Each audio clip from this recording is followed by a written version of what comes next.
Good morning, everybody. Just a few words to begin about the situation in Iran. I don't think Israel, frankly, had any choice as Iran moves closer and closer to nuclear weapon capability, and as Iran clearly states, they want to wipe Israel and its people off the face of the map. I don't think they had any choice at all. I'm pleased that the Americans have intervened. Generally, I'm against military interventions. I was vehemently opposed to what happened in Libya. I was strongly opposed to what happened in Iraq 20 years ago. And I've always thought that going for regime change was a really very dangerous policy, because you don't know what is going to follow.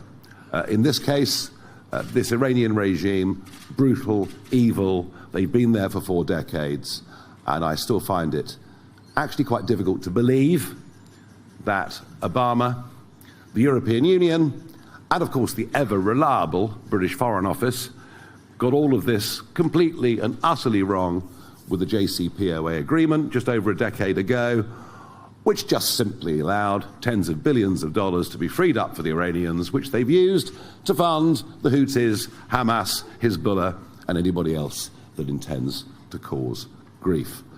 So I hope and believe that the American reports are right and that Iran no longer has nuclear capability, and we'll see what comes after that. Perhaps the only surprise is the only person in the country who didn't seem to know the Americans were about to do something was the British Prime Minister himself, who appears to be totally dumbfounded by the whole thing, and says there should be de-escalation, whilst in the next sentence saying Iran should not have nuclear capability.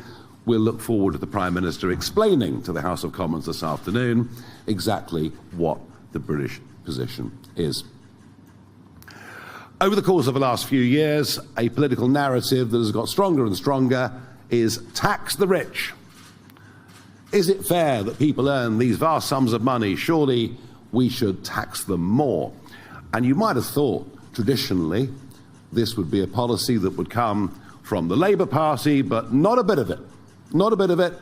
In 14 years in power, under the Conservatives, we saw taxes go up, we saw thresholds frozen, we saw significant changes to non-dom tax rules. Indeed, there was something like 150,000 people with non-dom tax status 10 years ago.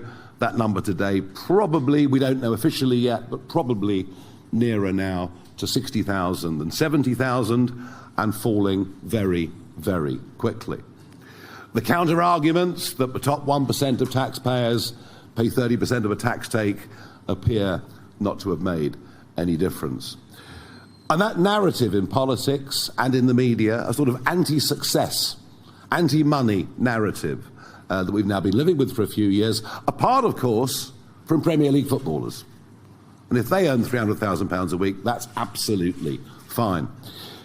But there is some justification in anger in our country, some justification that since 2008, the rich have got richer, and those at the lower end of the scale are simply no better off.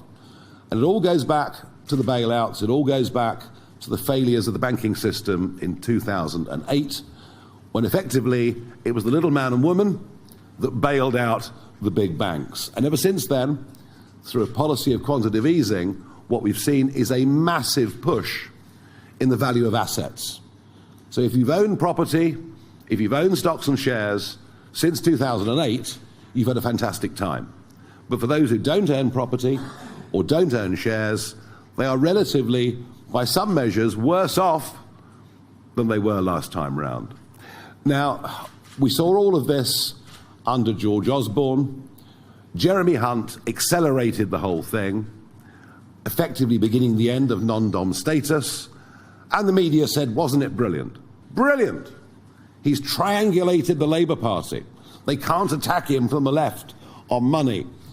And all of this, of course, didn't understand human behaviour, didn't understand the sheer mobility that modern-day entrepreneurs and wealthy people have. The last year for which we have full figures shows that 10,800 wealthy people left the country. Some of them non-doms, some of them British too. We don't have the updated figures, but certainly all the stories we get from central London is that it is becoming a very rapid exodus. And this is catastrophic for our country. Rachel Reeves, of course, in her first budget has completely finished the job by bringing in all sorts of rules that didn't exist. For example, implications for global wealth on inheritance. Our tax take is falling. Many talented people are leaving. And we want, as a party, as many entrepreneurs, as many risk takers, as many job creators, as many people paying lots of tax, as many people investing huge sums of money. We want as many of them as possible to be in our country. And that is why today we're coming up with this idea of the Britannia card, which Zia will go into more detail. But we're also doing something with a very specific aim, aimed at those in work. One of the things that we heard so often heading up to the 1st of May local elections, a young couple that work, pay for childcare, they say, why do we bother? Because the people next door do nothing and they're pretty much as well off as we are. And so many things that we talked about making that gap between being on benefits and going to work bigger, and this policy will directly contribute towards that. I spoke to a senior tax advisor in the Far East this morning who said to me, even if people don't take up the Britannia card, big global businessmen and women will buy it anyway to give themselves an option. I'm confident that this will raise a lot of money. I believe it will stop the exodus of people leaving this country. And given that the Labour Party now tend to copy every single policy that we put forward, including today, they're saying that energy bills are too expensive for industry. Well, who knew? Who knew? So I expect within a year, something like the Britannia card will be introduced by Rachel, well, whoever succeeds Rachel Reeves, given that she is the worst Chancellor I've certainly seen in my lifetime. So I hope we're setting the agenda here to stop the exodus and to start to encourage people to come back to this country, both foreigners and British businessmen and women. I will now hand over for more detail to Zia Yusuf.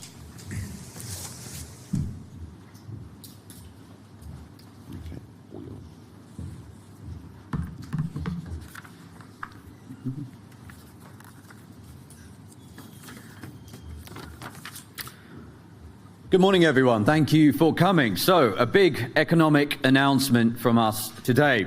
You know, for centuries, Britain led the world. It was an economic powerhouse that was a magnet for international talent and treasure.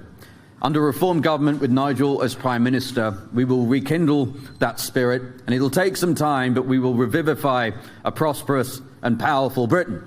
But we have to be honest about one of the key ingredients as to how one makes that happen.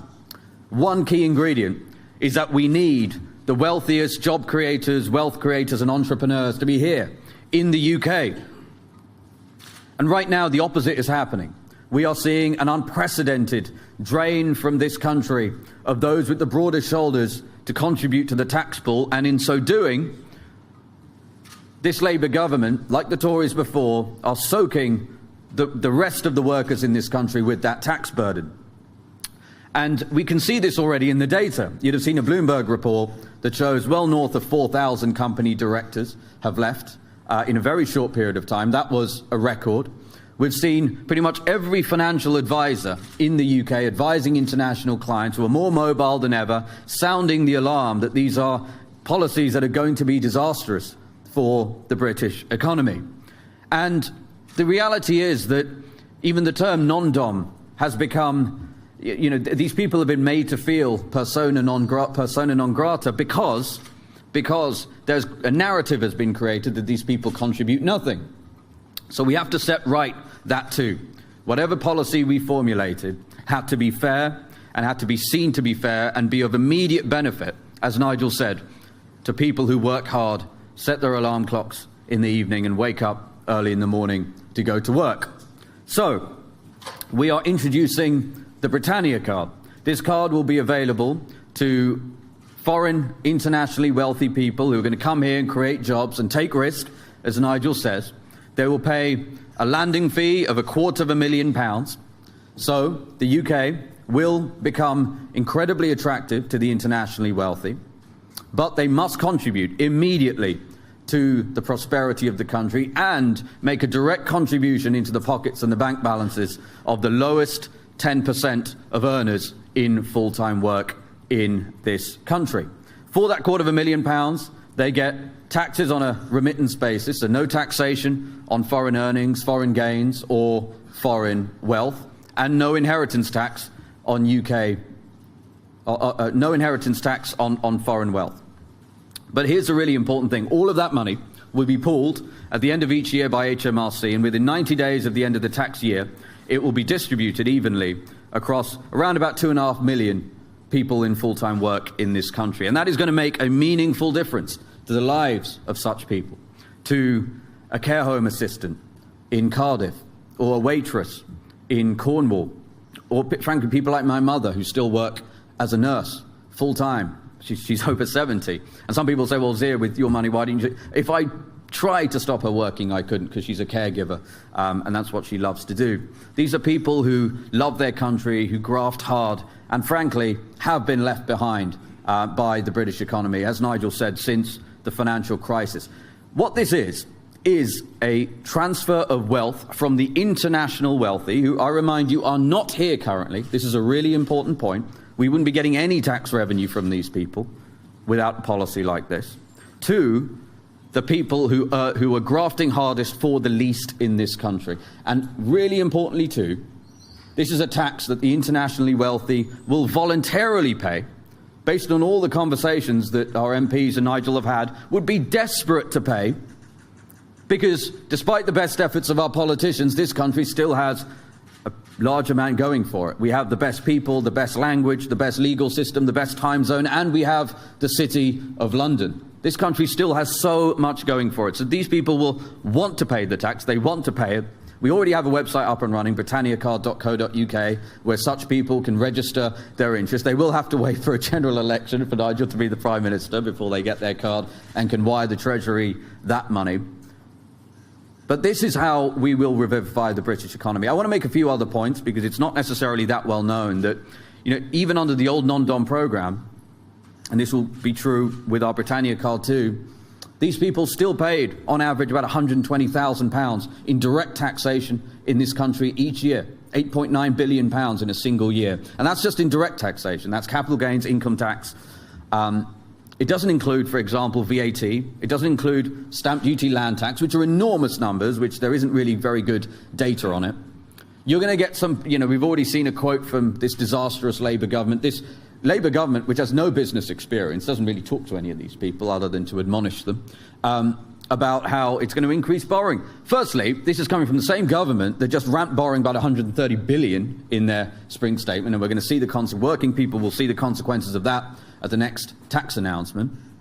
But we shouldn't also forget that the OBR actually have a poor record of forecasting when it comes to predicting how a small group of very wealthy people will react to a policy.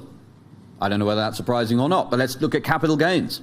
When Rachel Reeves hiked the capital gains tax, because again, she has no idea how the real economy actually works and how these people think and how mobile they are, the OBR said it would increase tax revenue. What's happened? It's gone down. It's gone from £14.5 billion to £13 billion. But that is £1.5 billion of money that the Treasury no longer has. And where's that money going to come from? It's going to come from hard-working people who are struggling to make ends meet as it is.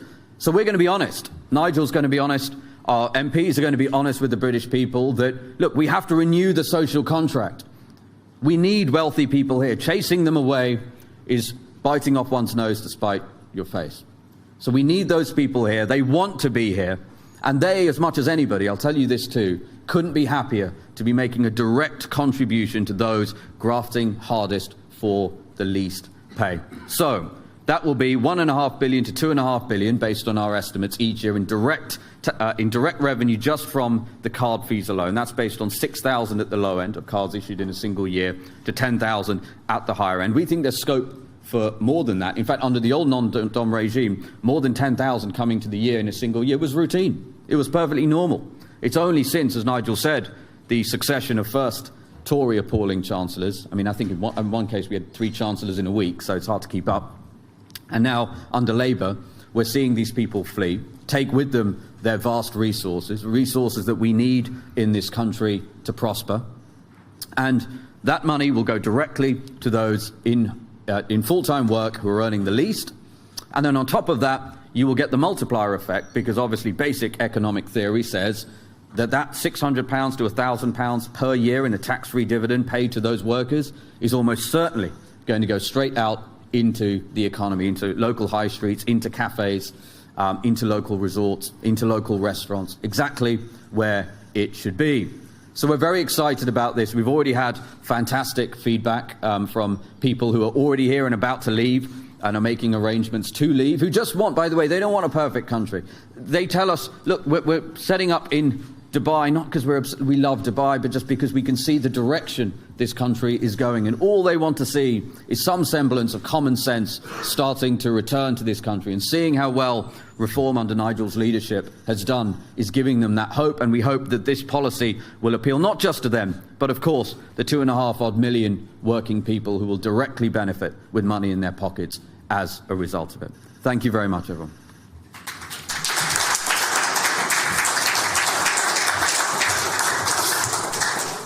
Zia, thank you very much indeed. Now we have a long list of questions which no doubt will cover a multiple of subjects. Let's begin with Harry Farley from the BBC. Thank you, Mr Farage. Harry Farley from BBC. Firstly, on Iran, do you think that the UK should be willing to join the US in any future strikes on Iran?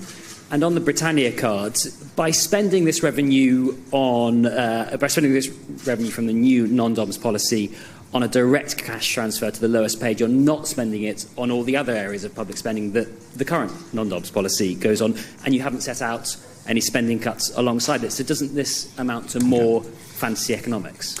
On Iran, it just would be nice to know, do we have a policy? Does the government have a policy?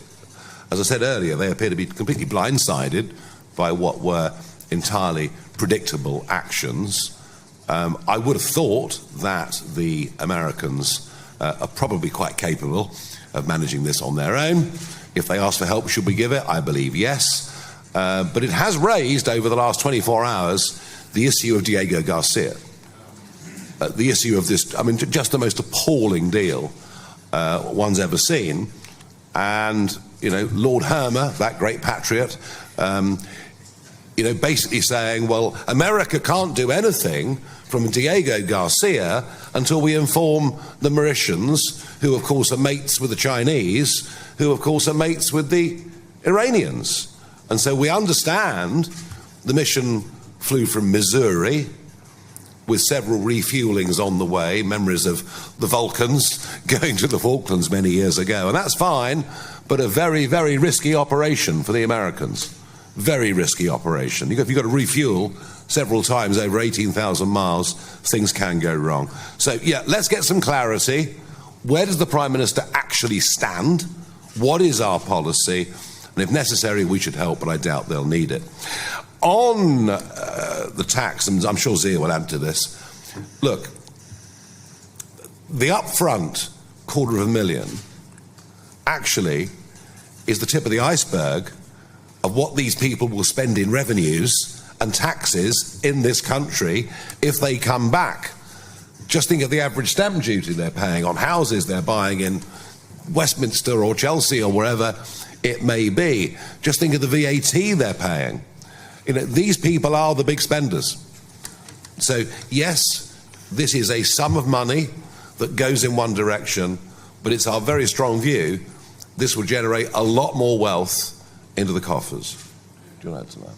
Yeah, absolutely. So I'll tell you what's fantasy economics is constantly ramping tax rates on literally the most internationally mobile people in the world with the best tax advisors in the world. That's fantasy economics. And you're going to see this. You're going to see this already. The Treasury is briefing against Rachel Reeves, trying to get her to U-turn. I mean, there's widespread reports about this on some of these harebrained ideas that she has, for example, specifically the inheritance tax thing, because it is resulting in less money for the exchequer. As Nigel said, there's actually very little data available, interestingly enough, on how much these people spend on corporation tax through the companies that they run, on VAT, and as Nigel said, on stamp duty, land tax. I saw a data point that it was in the millions, which makes total sense. So, as Nigel said, the $250,000 from the card fees, yes, that goes directly to the 2.5 million workers, but there's going to be billions more that come from this. And mark my words, when the OBR gives you a print on the population, the OBR, their forecast about how much the changes Rachel Reeves made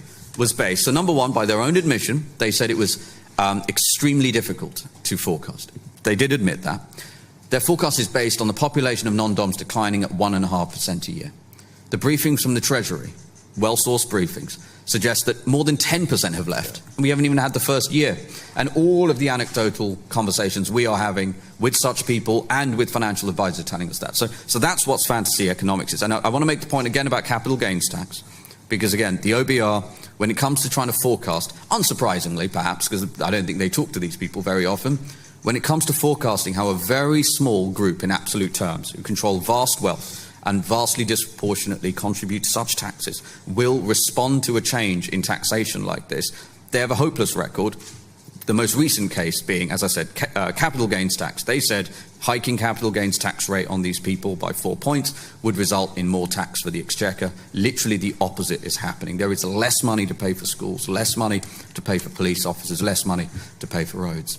There's been a misconception around this here, hasn't there, that the non-DOM doesn't pay tax like the rest of us. I think on average, the average non-DOM has been paying £120,000 a year in direct taxation, and that's without, as we've said already, the things we can't measure, we don't know about, stamp duty, VAT, etc. Right, next question, Christopher Hope from GB News. Nigel Farage, how have you come to this level, this money you're giving away from this non-DOMs figure? And to Yusuf, also to you, do you worry it might be misappropriated? Will it go to two people on the same income in the same family, doubling up? Or will even criminals get it? Well, hang on a second. This is for working people. This is for, rather like our child tax credits, it's for working people. We're doing everything we can. We've said from the start that we are the party of working people. We are the party of those that get up early in the morning and go to work. We're the party of people who don't want to go on benefits. They want, for their own sense of pride, to keep on working, but find themselves, in many situations, very little better off than the couple that live next door and choose not to work as a lifestyle choice. So once again, we're doing something here aimed at working people. So the idea that criminals are going to get it, etc., just is not going to be the case. All right? How do we reach the figure? It's about finding a figure that we think lots of people will pay, because what we want are lots and lots of job creators, lots and lots of risk takers, lots and lots of entrepreneurs to come into our country. We believe we've got this figure right, and I am certain, I am absolutely certain, this would have a big uptake in the first few years. Yeah, I mean, I couldn't agree more with that. And, the point about criminals getting taxpayer money, I mean, we all know the tens of billions that have been lost to, frankly, incompetence as a result of a government policy. I mean, we could spend an hour talking about all the COVID fraud, for example, which is still entirely unaccounted for. So that is a really good point. And, Nigel's Prime Minister and Reform government will set to work to put a stop to all of that stuff. That's a competence issue. It's not going to happen with this programme. And as Nigel said, look, we look to price it based on a number that people would love to pay. Yeah. That's a really important point. This is not taxing people who are working hard in this country against their wishes and redistributing it. This is money coming from people who would not otherwise be here. And remember, it is just the start of their economic relationship with the exchequer. Yeah. Let's go to Noah Hoffman from The Sun.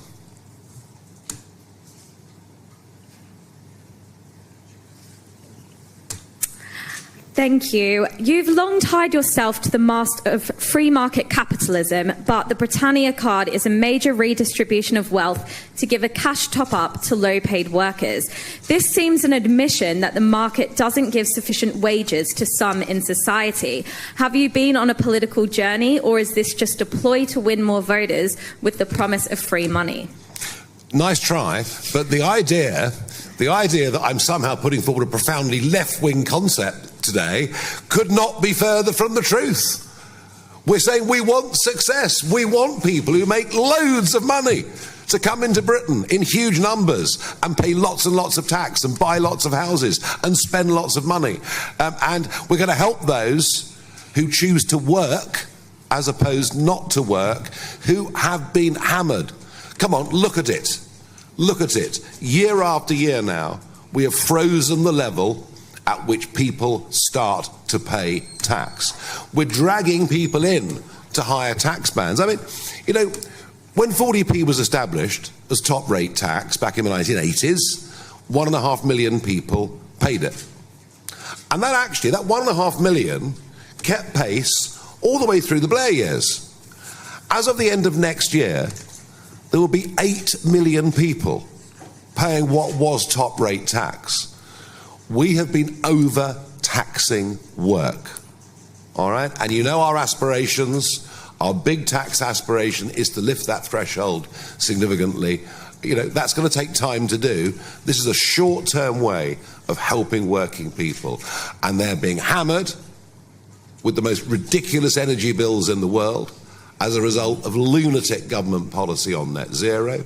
They're being hammered on the 5% increase they get on their council tax every year, and we think partly due to inefficiencies and spending at Town Hall, but you'll hear more about that.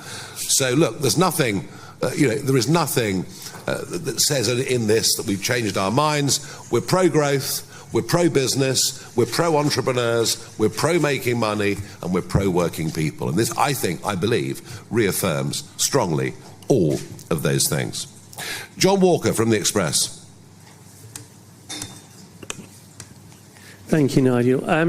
So you've supported the US military action against Iran. And as you know, previous wars in the Middle East have tended to produce large amounts of refugees, many of whom make the way to this country. Is there a danger that the same will happen again this time? Well, the Iranians are making their way to this country every day on dinghies across the English Channel. 3 of them recently, who came by dinghy, were arrested for terrorism, yet no one seems to care. There's no great debate over the road. We just accept it now. Oh, terrorists come into Britain, that's fine. People come in across the dinghies and commit rape, but we just try and cover it up and don't even discuss it. I don't know. I mean, my feeling on Iran is that the Persian people, the lovely Persian people, deserve an awful lot better than they've had from this appalling regime. I mean, look, it's impossible to predict. It's impossible to predict.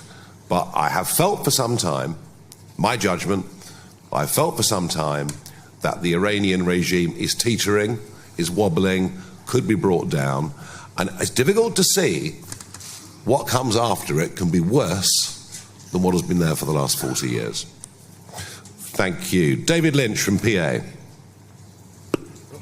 Hello, thank you very much, Mr. Farage. Just wanted to ask about this is a flat rate tax. So are you going to eventually run out of millionaires and billionaires to charge the cash to, effectively?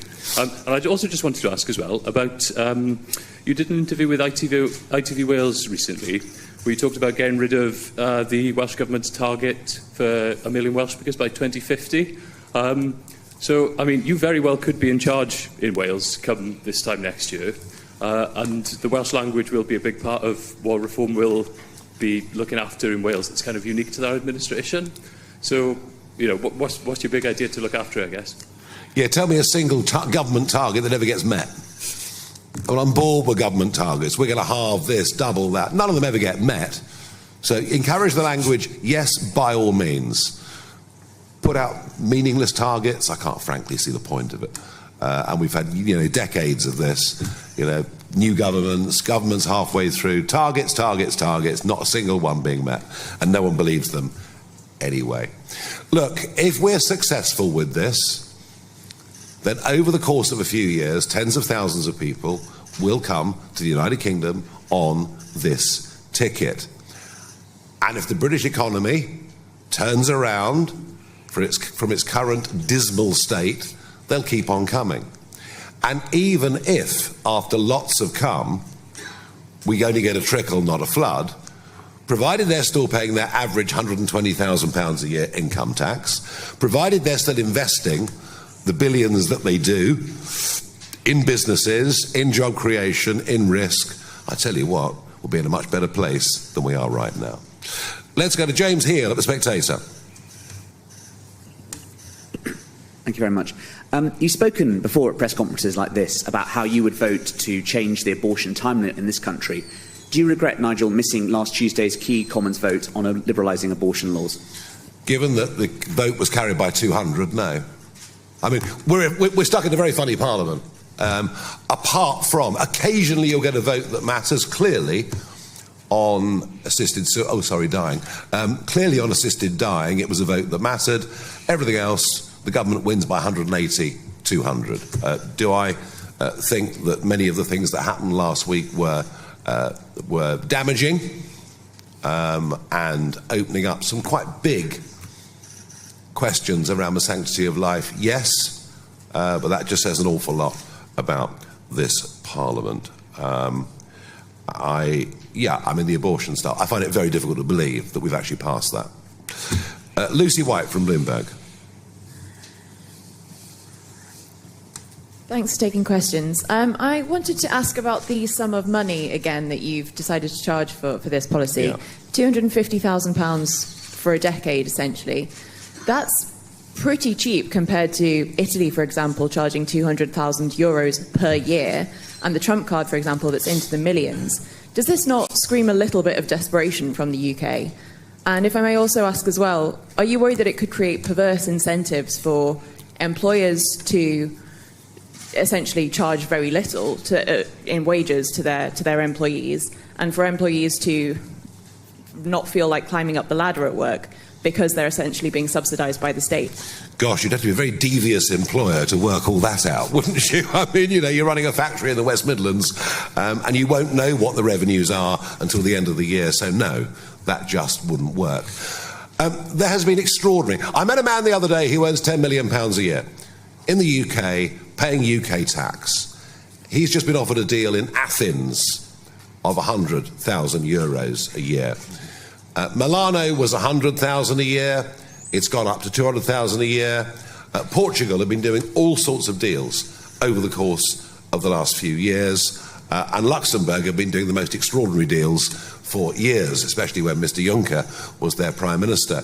So we've been in this bizarre situation where the rest of Europe, despite being in the European Union, have become very competitive in looking for high net worth individuals, for looking for investors, and we under Conservative and Labour governments have been doing exactly the opposite. So we've set the level what we think is reasonable. Is it the level that global billionaires will worry about? No. But wouldn't it be nice to think that that level's been set, that it might attract the 30-somethings who aren't vastly wealthy but see real opportunities in coming to Britain? The only caveat I would have on this is that London is a great place. There's a lot going for it, whether it's theatre or go to Lord's or Wimbledon or whatever it may be, Ascot, whatever it may be, good legal services, good health provision, private health provision, all those things that those people seek. The only thing that also is making people question London is the very dire state of law and order. And law and order is collapsing in Cairns, London, and that is something else that we have to get right, and that people don't fear with those other jurisdictions. So not everything's perfect in London in terms of law and order, but other than that, for most people in the international global community, they'd much rather be in London than be in Milano, Lisbon, or Athens, and I firmly believe that. Okay, Noah Keat, Politico. Hi there, thank you, Nigel. The Mail on Sunday reported that a future Reform government would repeal the assisted dying bill. How practical would that be, given that two of your MPs supported the bill, and presumably many future Reform parliamentary candidates also support assisted dying? I don't know where they got the story from, but I read it with great amusement. I've said nothing of the kind. Nothing of the kind. And so don't believe all that you read in the newspapers. I haven't said anything of the kind. And I do think, and I genuinely do think, that it is a matter of conscience, and I would go on treating it absolutely as such. Okay, Theo Usherwood, Times Radio.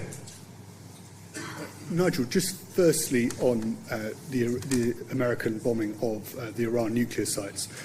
Obviously, you've made great hay about the amount of money that we're paying to Mauritius for Diego Garcia. But in the small print, you mentioned, of course, that we have to ask permission from the Mauritian government. Are you concerned that, in effect, the base has been rendered useless from the American point of view, because this was obviously a key part of this attack was the element of surprise, which would of course been lost had we informed the Mauritians, who could of course gone straight to the Chinese and back to the Iranians. So are you concerned that we're effectively paying £30 billion for nothing? Yes, I am. Of course I am. And I think, the fact that we have to inform Mauritius, who, as I say, the Chinese investment, the Chinese, sort of smart town they've built just outside Port Louis is absolutely enormous. They are, as I say, linked to Iran. Yeah, this is strategically a disastrous deal. Herma seems very happy about it. Frankly, I think Herma's behaviour over this and many other things is frankly bordering on treacherous. This is against our national interest in every way. When it comes to defence, whether we like the current president or not, we have to recognise that without the USA, we are defenceless. And we only share our secrets with America and through the Five Eyes, because they're the only people that we trust. And there is no reason to trust this Mauritian government, this corrupt Mauritian government, in any way at all. And I'm guessing that's why Diego Garcia was not used. And it just shows you that we have a Labour government that doesn't even understand what the national interest is. They seem to be this sort of North London group of human rights lawyers, seem to serve some sort of higher order rather than genuine British national interest. So yes, deeply concerned. Natasha Clark, LBC. Thank you, Nigel. Just to follow up on Harry's question on Iran, should the Americans decide to take more action, should we join them? Should Starmer come out in support of that? This has also been dubbed a Robin Hood policy today. Were you happy with that nickname of the modern-day Robin Hood? And Zia, are you confident this policy is a good use of your time? Thank you. Well, that took a long time to come, didn't it? I'm not sure America's going to need our help with Iran. I think we've hindered them already, as Theo's question rather indicated. I've little doubt Diego Garcia would have been used for this. It would have been safer, more sensible, more element of surprise. I doubt they're going to ask for our help. But they could do with our support. And let's see what the Prime Minister has to say on this very important matter in the House of Commons later on today. Robin Hood, well, we're not stealing from the rich, we're encouraging them to come. So I kind of get why people say it. We're very, very specific about this, that the redistribution element of this goes to working people, and I can't emphasise that enough. Those on the lowest pay in this country are the ones having the toughest life, are the ones asking themselves the question, why the hell do we bother? And you can look at statistics for, a couple in London living on benefits with a couple of kids, and you realise that one of them would need to earn $50,000 a year, way above the average salary, to be as well off as they are on benefits. We have to widen the gap between what life at work is like and what life on benefits is like. And of course there are people that are on benefits who genuinely need benefits, but I do find some of the projections for disability benefit going ahead for the next few years deeply alarming.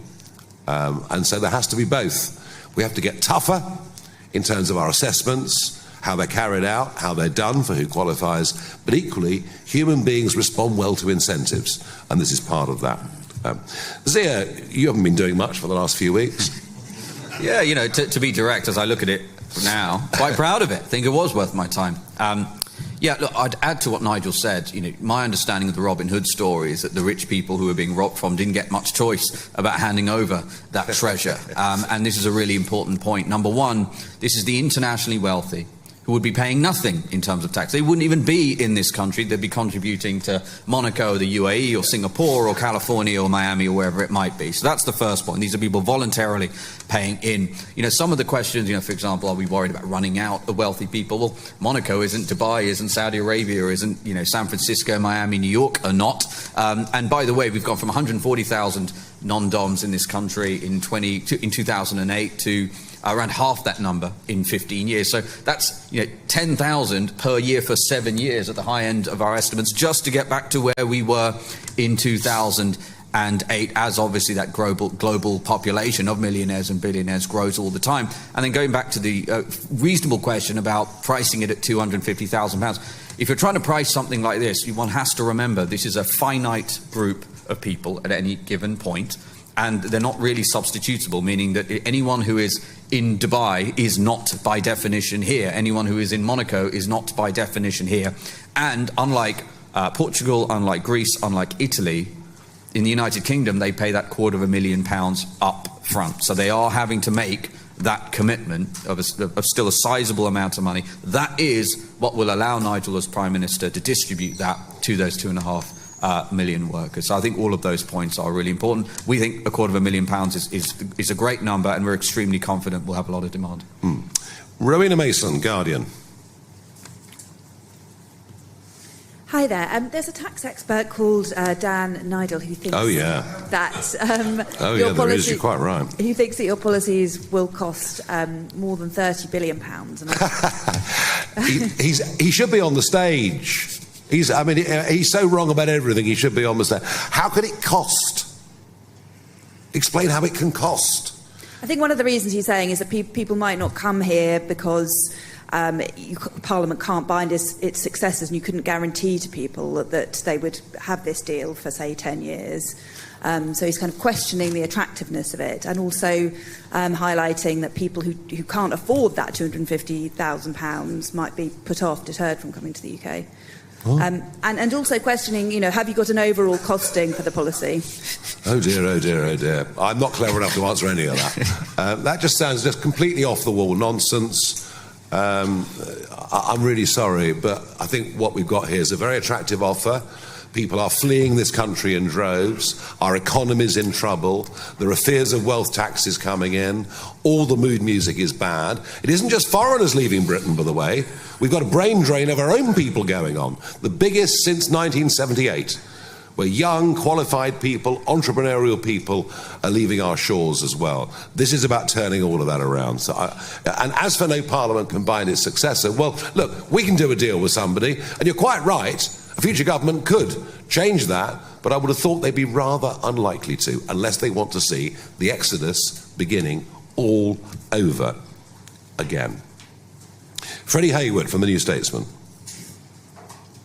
Thank you, Nigel. I remember someone saying in 2016 that the Syrian civil war was pushing our immigration system to breaking point. A minute ago you said that there's no way in which we can tell where this is going to end up. You also said it can't be worse than the present. So those two things can't be true at the same time. My question is, do you worry that your loyalty and friendship with Donald Trump could distract you from some of the more pressing issues in this country? What are you on about? Well, I believe that our foreign policy on Iran has been wrong. Yeah. We blindly followed Obama. So blindly following America can be a big mistake, and it was one we did make with that JCPOA deal. It was a terrible deal. We should never, ever have followed it. Look, I just want you to recognise, and I've made this point already, but I'll make it again because it is very, very important, that whether we like a particular American president or not, whether we support their current policies or not, and I disagreed strongly with Obama over that, But we do have to recognise that without America, we are defenceless. We cannot defend ourselves without a good relationship with America. So it is a vital relationship. Yeah, so you are saying that part of your support for the mission is to do with this broader loyalty to America? No. I don't want to see Israel obliterated from the face of the map with the death of millions of people. And frankly, I fear that's what Iran might do. That's the primary motive behind all of this. That's why America's got involved. And I do deeply fear Iran getting nuclear capability. Deeply fear. And I suggest we should all deeply fear it as well. Okay. Antonello from La Repubblica. Hello. Thank you, Mr. Farage.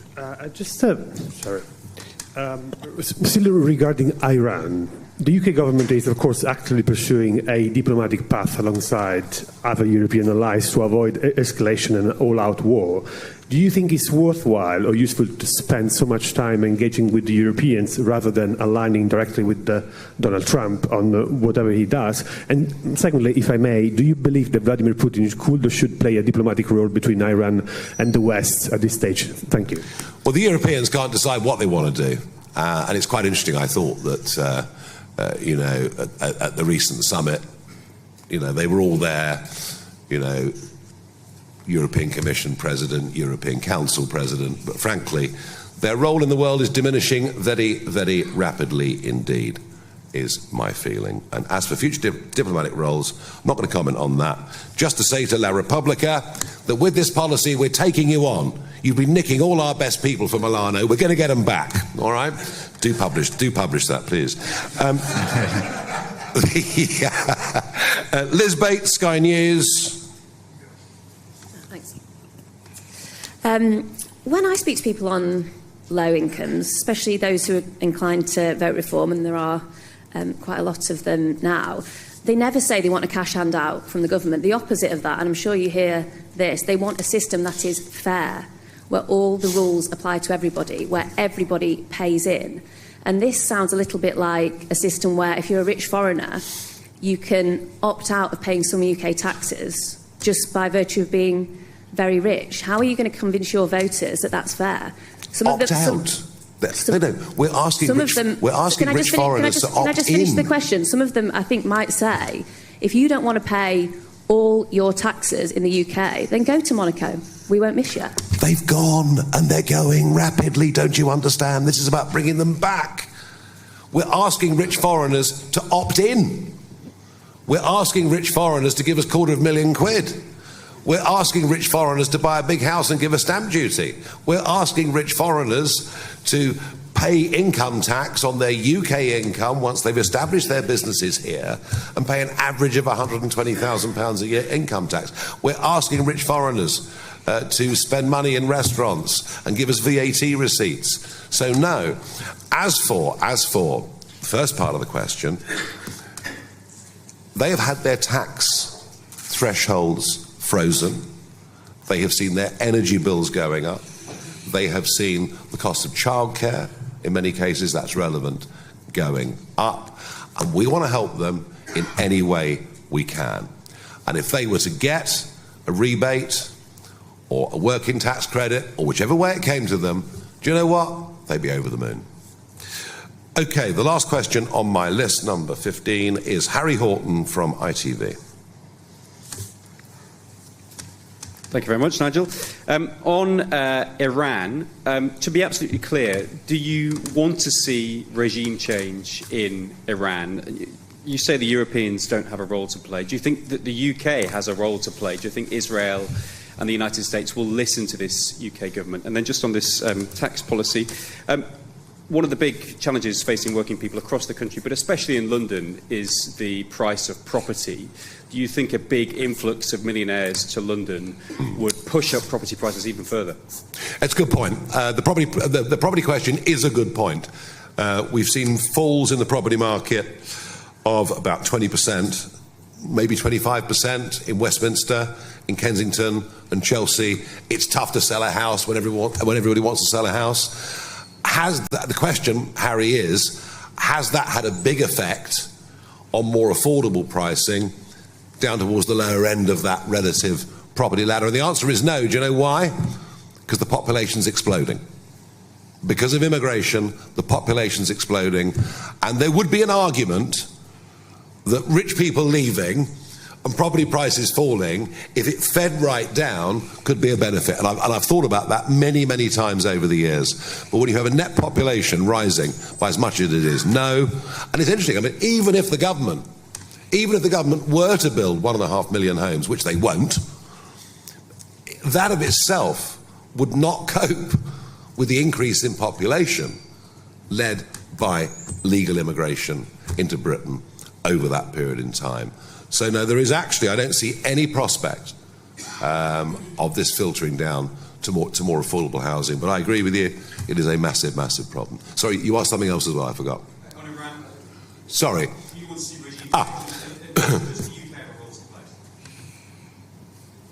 Well, I mean, the UK's role is, is the UK still an ally to Israel? I'm just not sure. We're sanctioning Israeli politicians, we're stopping the sales of arms. It's pretty clear that the Foreign Secretary has little or no time for Israel. So we're in a slightly strange position. I suspect going forward with Iran that we will probably be more of a spectator than anything else.